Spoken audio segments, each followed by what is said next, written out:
A tidal wave of sensational reports has flooded the internet, declaring a definitive and dramatic conclusion to one of the most followed and fraught relationships in the 90-Day Fiancé universe. The headlines, blared across YouTube and social media, are absolute. It's official. Sumit Singh and Jenny's divorce in court, they scream, complete with the stunning detail that a judge has ordered Sumit to pay his American wife, Jenny Slatin, a $50,000 settlement. The narrative is one of heartbreak, legal battles, and a final, costly separation, captivating a fan base that has followed their turbulent journey for years.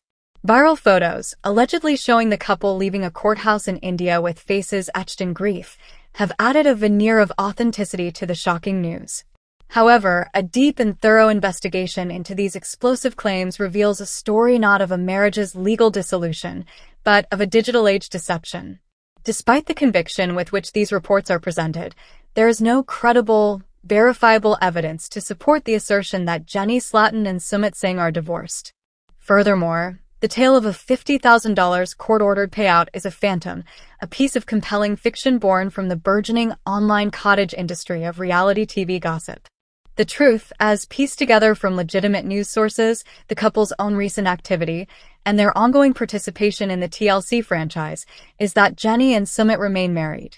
Their relationship, true to form, is not without its significant challenges, but these struggles are playing out not in a divorce court, but under the roof of Sumit's parents in India. This extensive report will dismantle the viral rumor brick by brick, exposing its origins and the methods used to create a compelling but false narrative. It will then chronicle the real and equally dramatic legal and emotional battles that have defined the couple's history, from the original catfishing scandal to a costly divorce from a secret first wife. Finally, it will provide a clear and factual account of where Jenny and Sumit stand today, a portrait of a marriage that continues to defy expectations, endure immense pressure, and provide endless fodder for both official cameras and the shadowy world of online misinformation. Part 1. Anatomy of a Digital Hoax.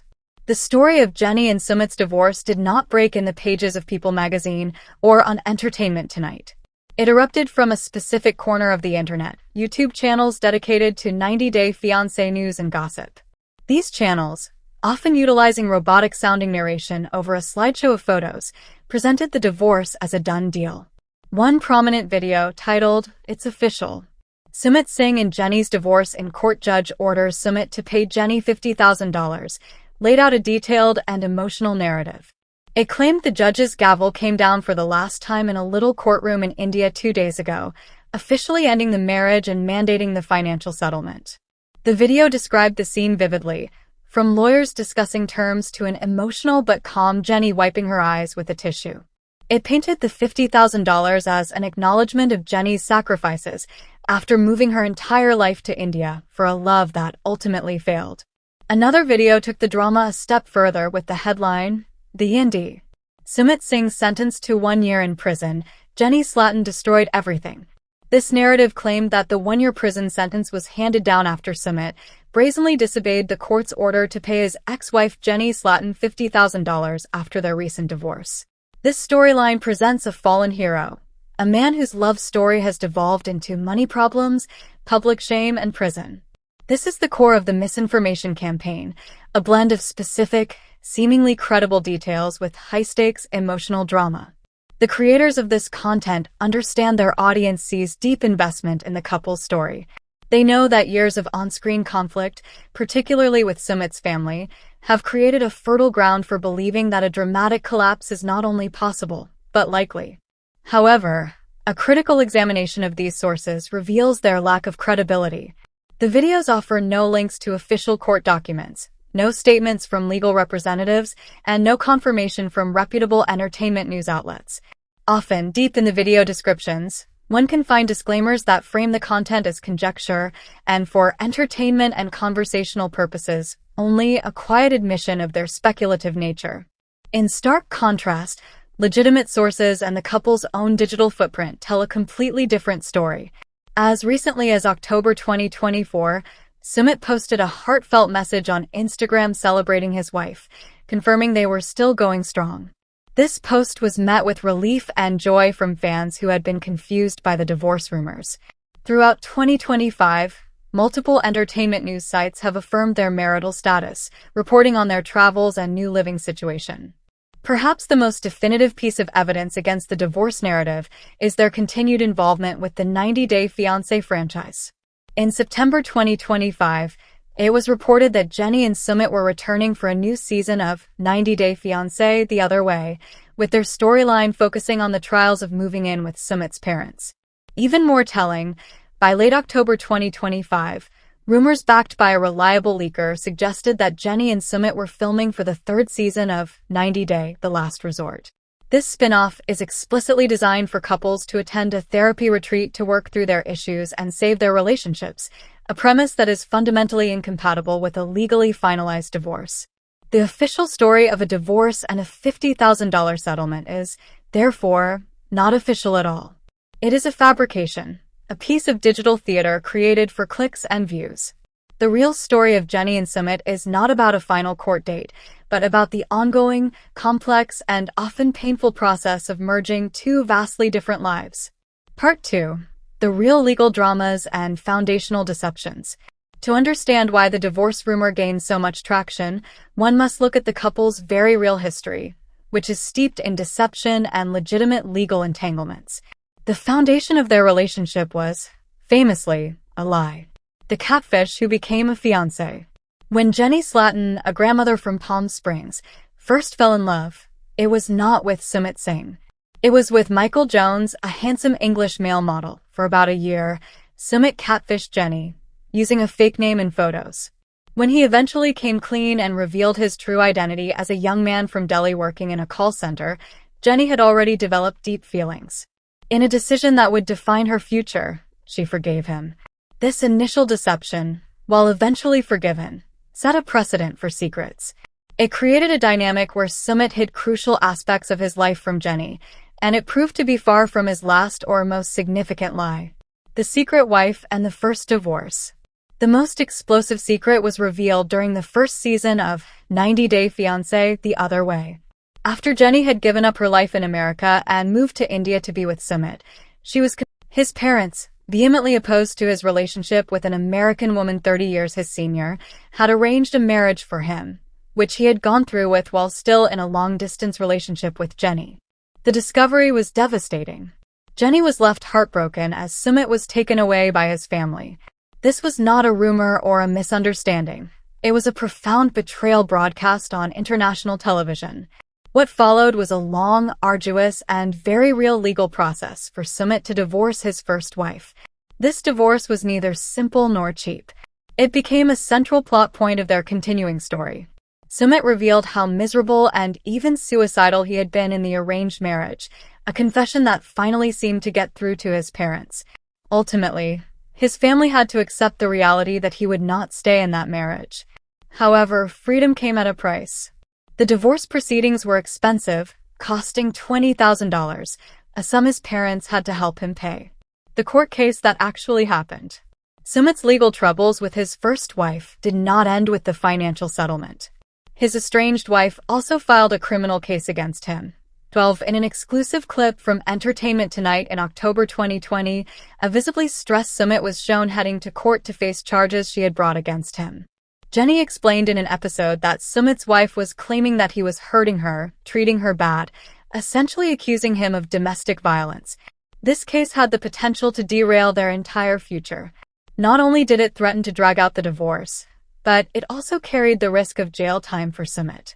Furthermore, his wife was demanding a maintenance fee of $500 per month, a sum Jennie worried they could not afford.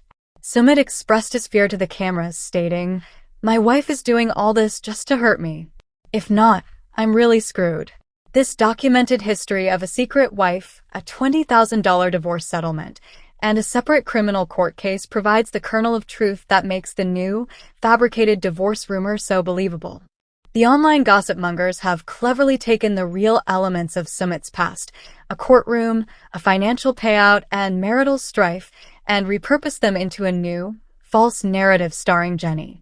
It is a distorted echo of a real legal drama, repackaged for maximum shock value. Part 3. The unending war with the in-laws. No single element has defined Jenny and Sumit's story more than the relentless opposition from his parents, Sana and Anil Singh. For the better part of a decade, they stood as an immovable obstacle to the couple's happiness, and their shifting attitudes continue to be the primary source of tension in the marriage. A decade of disapproval and threats. From the moment they learned of the relationship, Sana and Anil were horrified. The 30-year age gap was a source of immense social shame for their traditional Indian family. They refused to accept Jenny, leading to some of the most dramatic and painful confrontations in the show's history. Sumit was caught in an impossible position, torn between his duty to his parents and his love for Jenny. The conflict reached a fever pitch when Sumit's mother, Sana, threatened to take her own life if he married Jenny. This emotional blackmail was a powerful tool, and it paralyzed Sumit for years, forcing him to delay and hide his commitment to Jenny. Even after he finally divorced his first wife, his parents disowned him when he and Jenny secretly tied the knot in August 2021 without their blessing. The shocking truce and uncomfortable cohabitation. After years of seemingly intractable hostility, a surprising breakthrough occurred. In a January 2024 episode of 90 Day Diaries, it was revealed that Sana had finally had a change of heart and officially accepted Jenny as her daughter-in-law. According to Sumit, his father was the first to come around, but it took his mother longer to understand his deep love for Jenny. This acceptance was the big miracle Jenny had been waiting for. However, it came with an unexpected and challenging consequence. Following Sumit's job loss and ensuing financial difficulties, he and Jenny made a momentous decision. To save money, they moved into his parents' home. This new living arrangement, chronicled in the latest season of 90 Day Fiancé The Other Way, has created an entirely new set of problems. In a September 2025 exclusive with People magazine, Jenny candidly admitted how difficult the situation has been after 9 months of living with her in-laws. "I'm still not used to it," she confessed. "I want my independent life back." After years of living independently with Sumit, Jenny is struggling with the loss of autonomy. "It's only been Sumit and I together living in our own place, doing our own thing. No one there to boss us around, tell us what to do," she explained. "I'm adjusting. But I have to tell you, it's not easy." Sumit, too, finds himself in a difficult position. While grateful for his parents' acceptance, he acknowledged, "Coming back with the family, I'm having a hard time to adjust back in." His parents, having gotten their son back after 7 years, want to live with the couple permanently. Sumit feels caught in the middle, stating he has no timeline for moving out, while Jenny is more than ready to go. This ongoing tension, the daily friction of cohabitation and the struggle for independence, is the current real drama of their lives. It is a complex, emotionally charged situation that, while difficult, is a testament to the fact that they are still a couple, working through a new and challenging phase of their marriage. It is this very real conflict that provides the raw material for gossip channels to twist into false narratives of a complete and final collapse. Part 4: The Viral Vortex, Inside the 90-Day Misinformation Machine. The case of Jenny and Sumit's phantom divorce is a powerful example of a growing phenomenon, the creation and spread of misinformation within passionate fan communities. Reality television, with its larger-than-life characters and manufactured drama, has become a prime target for a cottage industry of online content creators who profit from fabricating scandalous narratives. These creators operate primarily on platforms like YouTube, where monetization is tied to views and engagement. They have discovered a simple formula. Take a popular couple known for drama, blend a few known facts with sensational inventions, and package it with a clickbait title and a dramatic thumbnail. The pattern is evident in the constellation of false stories surrounding Jenny and Sumit. The divorce rumor is just one of several. Other videos have spun equally elaborate and unsubstantiated legal tales. Jenny sues Sumit for $103,450. One narrative claims Jenny filed a civil suit against Sumit for fraudulent inducement, seeking damages for the money she spent during the initial Michael Jones catfishing period. This story describes a nuanced court ruling where a judge supposedly ordered Sumit to repay a portion of the money spent under the illusion of the fantasy. Sumit's parents sued for $500,000. Another tale alleges that the family of Sumit's first wife discovered that Sumit's parents had orchestrated the arranged marriage as a deliberate weapon to stop Jenny. This conspiracy supposedly led to a $500,000 lawsuit from the first wife's family, forcing Sumit to testify against his own parents. Jenny awarded $275,000 after judge bans Sadhna from contact. A third fabrication spins a story where Jenny and Sumit together sue his parents for fraud and emotional distress, winning a massive settlement and a permanent restraining order against Sana and Anil. None of these dramatic lawsuits are supported by any factual evidence. They are works of fan fiction presented as news. They function by creating a shared universe of escalating drama, where each new report builds upon the last. The fabricated divorce and $50,000 settlement are simply the latest and most viral chapters in this ongoing, fictional saga. This ecosystem of misinformation thrives because it preys on the audience's desire for the real story. After watching carefully edited episodes, fans are hungry for behind-the-scenes information. These channels promise to deliver that inside scoop, but instead, they deliver fiction. They blur the lines between reality and rumor, leaving many fans confused, angry, and feeling betrayed when they learn the truth. Conclusion: the official story is endurance, not a final verdict. The news that has captivated the 90-day Fiancé world is officially debunked. Sumit Singh and Jenny Slatin are not divorced. There has been no dramatic courtroom showdown, no final verdict from a judge, and no court order for a $50,000 settlement. The entire narrative is a viral hoax, a testament to the power of online misinformation to create a reality that is more dramatic, but far less true, than the real thing. The official story of Jenny and Sumit, as it stands in late 2025, is one of continued, complicated commitment. Having weathered a decade of catfishing, secret marriages, costly divorces, and vicious family feuds, they have entered a new and uncertain chapter.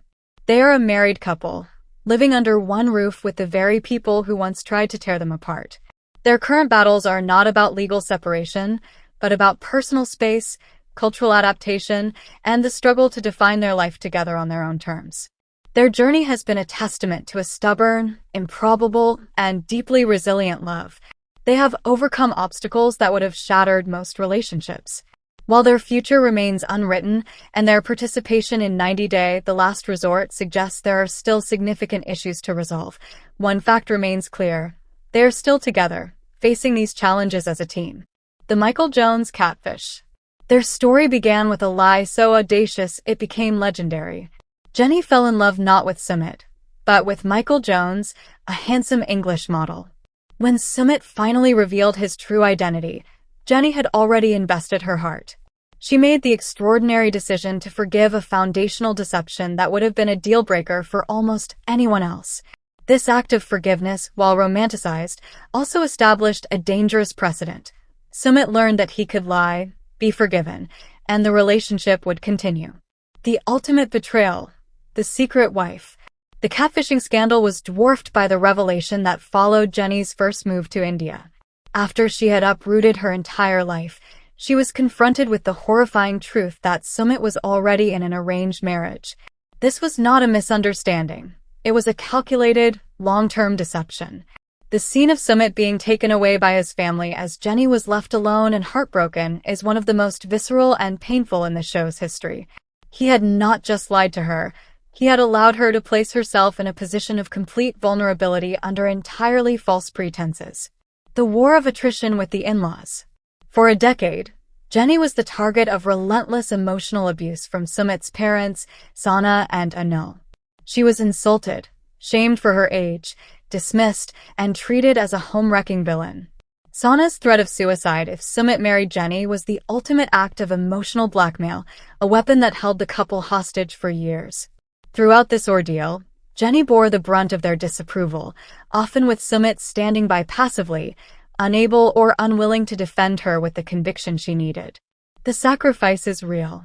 It cannot be overstated what Jenny gave up.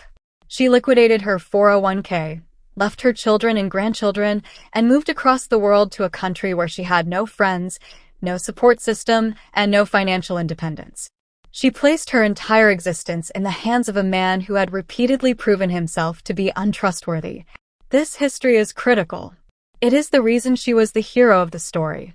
Sumit created a dynamic where Jenny was perpetually insecure and had every reason to doubt him. He put her through hell. This context is what makes her current behavior so tragic and frustrating. She survived the war, won the prize she fought for, marriage, and now seems determined to burn the peacetime palace to the ground. Part 2. The Tyranny of the Victim, Weaponizing the Past. The single most frustrating aspect of Jenny's current treatment of Sumit is her tendency to use his past transgressions as a trump card to win any present-day argument or shut down any desire he expresses. The "I sacrificed everything for you, and you lied to me" refrains are no longer just statements of fact.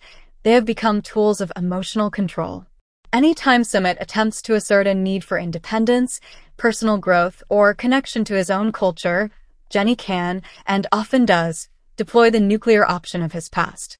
When Sumit wants to work, he expresses a desire to regain his independence, start a business, or simply get a job to contribute financially. Jenny's reaction is often steeped in suspicion. Her fear, sometimes voiced, is that if he works, he will meet someone else. Instead of encouraging his ambition, she often frames his desire for a life outside their apartment as a potential betrayal in the making.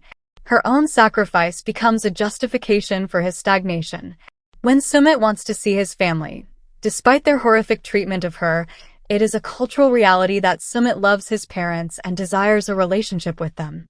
When he wants to spend time with them, Jenny often interprets it as a personal slight, a choice to be with his abusers over her. She frequently brings up the pain they caused her, making him feel guilty for wanting to maintain those family ties. It puts him in an impossible position. To be a good husband to Jenny, he must be a bad son and vice versa. When they have a minor disagreement, a simple argument about chores or daily plans can quickly escalate. If Sumit pushes back on something Jenny wants, she can revert to a position of ultimate martyrdom. The subtext is always there. How can you deny me this small thing when I have given up everything for you? It effectively shuts down his ability to have a valid opinion or desire that runs contrary to hers. This tactic, while understandable as a trauma response, has become a destructive pattern. It prevents the relationship from ever moving forward. Sumit is trapped in a permanent state of penance. He can never fully atone for his past because Jenny will not let him. Every day, he is reminded of the debt he owes, a debt that gives her ultimate power in the relationship. This is not a partnership of equals. It is a dynamic of a debtor and a creditor, and it is infuriating to watch a man who is genuinely trying to be a better husband be constantly hobbled by the ghost of the man he used to be. Part 3. A Willful Ignorance. The Rejection of Indian Culture. Perhaps the most maddening aspect of Jenny's behavior for viewers is her profound and seemingly willful lack of interest in adapting to the culture she chose to move to. After more than a decade of being involved with Sumit and living in India for extended periods, her cultural inflexibility is nothing short of staggering. It manifests in several key ways that demonstrate a fundamental disrespect for Sumit and his world. The language barrier as a fortress. After all this time, Jenny's grasp of Hindi is minimal at best. She relies entirely on Sumit to translate, navigate, and exist in the country. While learning a new language is difficult, her lack of significant progress after so many years suggests a lack of effort. This isn't just a practical failure. It's a symbolic one. Language is the gateway to culture, to independence, and to genuine connection with the community around you. By refusing to learn the language, Jenny ensures she remains an outsider, perpetually dependent on Sumit. It keeps her in a bubble, reinforcing her isolation, which she then complains about. It is a self-inflicted wound that she treats as a grievance against her husband. The Good Indian Wife Meltdown. The storyline where Sana attempts to teach Jenny the duties of a traditional Indian daughter-in-law was a masterclass in cultural tone-deafness. The issue was not that Jenny should have been forced to become a domestic servant. The issue was her immediate and utter contempt for the entire process. The kitchen conflict. Sana tried to teach her to cook traditional Indian dishes. Jenny's reaction was one of disdain and complaint. She rolled her eyes, sighed heavily, and treated the act of learning to cook her husband's native food as a monumental chore. Her attitude was not, "This is new to me, but I'll try to learn from my husband," but rather, "This is beneath me, and I don't want to do it." The cleaning critique. When Sana pointed out that the house was not clean to her standards, Jenny became defensive and resentful. Instead of seeing it as a perhaps clumsily delivered attempt to integrate her into the family's domestic rhythm, she saw it only as a personal attack. She constantly reiterated, "I'm an American woman," as if that were a shield against any expectation to adapt. But she chose to move to India to be an Indian man's wife. A successful partnership would involve a blending of cultures, a give and take. Jenny's stance is almost exclusively take. She wants to live her American life with her American expectations in Sumit's Indian home. This refusal to even try to meet the culture halfway is a deep insult to Sumit, who has already been disowned and has fought wars for her. Her eye rolls and sighs in the face of his mother's attempts to teach her are not just disrespectful to Sana, they are a rejection of a core part of Sumit's identity. The Kama Sutra Conundrum. No storyline better encapsulated Jenny's incurious and negative attitude than Sumit's suggestion they explore the Kama Sutra. Sumit, trying to spice up their love life and connect with his own culture, introduced the idea. Jenny's reaction was immediate and prudish. She reduced this ancient, complex text on the art of living to just being about sex, and expressed her discomfort and disinterest. The issue was not her initial hesitation, but her complete lack of curiosity. She showed no interest in the philosophy, the history, or the potential for it to be a fun bonding experience with her husband. She met his enthusiasm with a wet blanket of negativity. For viewers, it was another frustrating example of Jenny shutting down an experience, refusing to step outside her comfort zone, and dismissing an aspect of Indian culture without giving it a chance. Part 4. The financial frustration and perpetual negativity. Jenny's attitude towards the couple's financial situation is another major source of viewer annoyance. Having spent her life savings to be with Sumit, her financial anxiety is understandable. However, her expression of this anxiety is often contradictory and places Sumit in a no-win situation. She complains about their limited funds and the need to live with Sumit's parents to save money. Yet, when Sumit expresses a desire to start a business or get a job that would improve their finances, she often meets it with suspicion or a lack of enthusiasm. She seems to want the financial security of a retired American lifestyle without a clear understanding of or appreciation for the work Sumit needs to do to provide it in the Indian economy. Furthermore, her constant complaining about their living situation with his parents is grating. While no one would argue it's an ideal setup, it was a practical solution to a real financial problem. A supportive partner might frame it as, "This is tough, but we're a team, and we'll get through this together." Jenny's approach is to frame it as yet another miserable sacrifice she has to endure. Her unhappiness is palpable and constant. She rarely seems to find joy in her daily life in India. The woman who fought for a decade to be there now seems to resent every moment she has to spend there. This perpetual negativity is exhausting to watch. Sumit, who is trying to build a new life with her and navigate the fragile peace with his family, is constantly confronted with his wife's misery. It creates a dynamic where he is not only responsible for her financial well-being but also for her moment-to-moment happiness, a burden no spouse can be expected to carry.